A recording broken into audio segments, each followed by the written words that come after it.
വിതരണം ചെയ്യുകയും ചെയ്യും. പ്രത്യേക പൈപ്പ് ലൈനിലൂടെ റിഫൈനറിയുമായി നേരിട്ട് ബന്ധിപ്പിച്ചിരിക്കുന്ന ഇന്ത്യയിലെ ആദ്യത്തെ വിതരണം ചെയ്യുകയും ചെയ്യും. പ്രത്യേക പൈപ്പ് ലൈനിലൂടെ റിഫൈനറിയുമായി നേരിട്ട് ബന്ധിപ്പിച്ചിരിക്കുന്ന ഇന്ത്യയിലെ ആദ്യത്തെ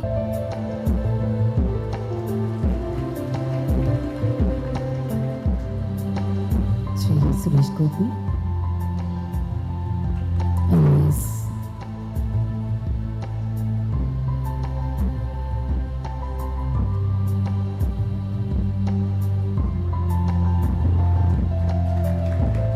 shawl and bouquet to Sri P. Rajiv.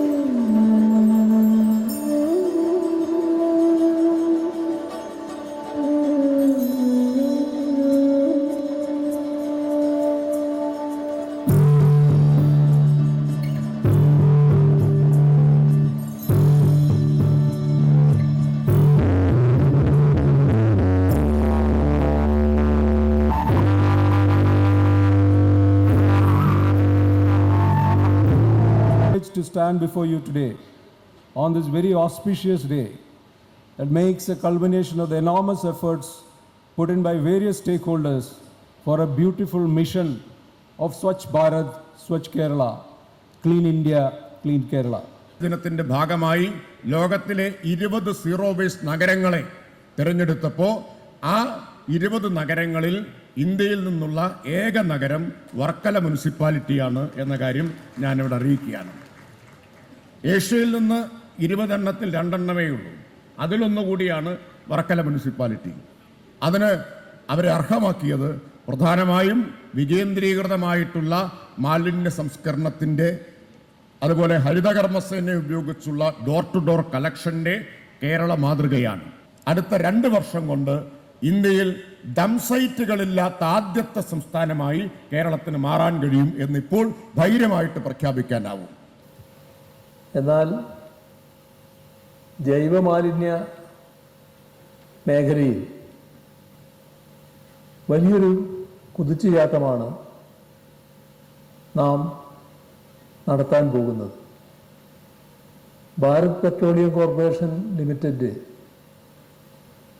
Brahmapuram കൊച്ചിയിൽ സ്ഥാപിച്ച ആദ്യ CBG പ്ലാന്റ് ദിവസേന ഏകദേശം 150 ടൺ വേർതിരിച്ച് ശേഖരിച്ച ജൈവമാലിന്യം ഫീഡ് സ്റ്റോക്കായി കൈകാര്യം ചെയ്യും.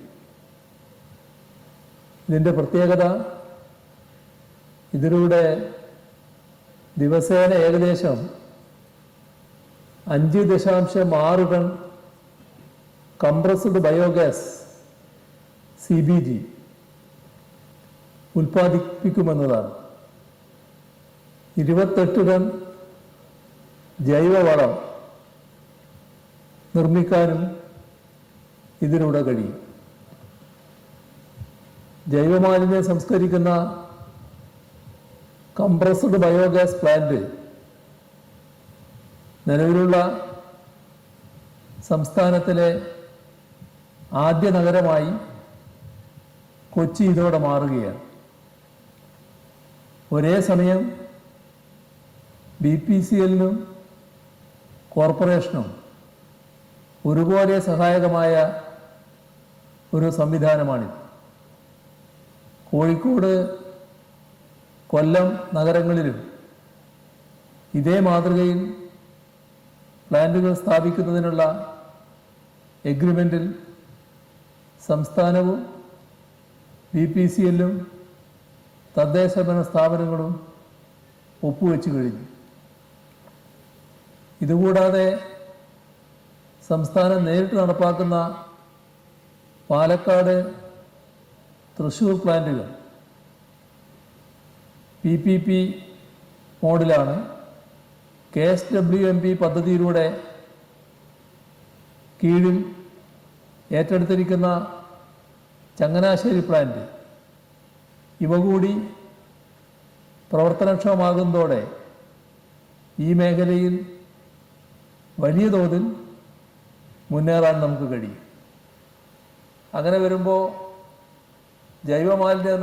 ജൈവമാലിന്യത്തിൻ്റെ മേഖലയിൽ നല്ല പുരോഗതി കേരളത്തിന് നേടാനാകും.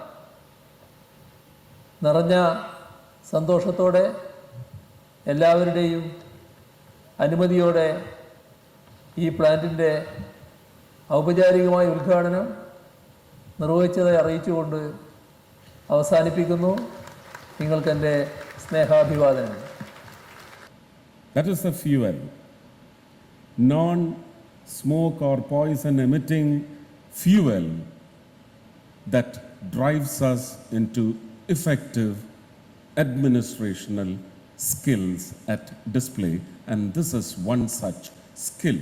I should laud the BPCL for having aligned with the state government. Initiatives by Government of Kerala.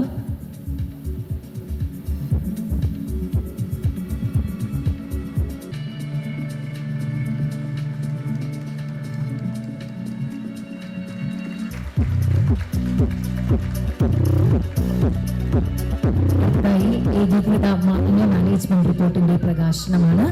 I would request the Honorable Minister Shri P. Rajiv to hand over the report to MOS done by Honorable Minister Shri P. Rajiv by handing over the press copy to Shri Suresh Govi.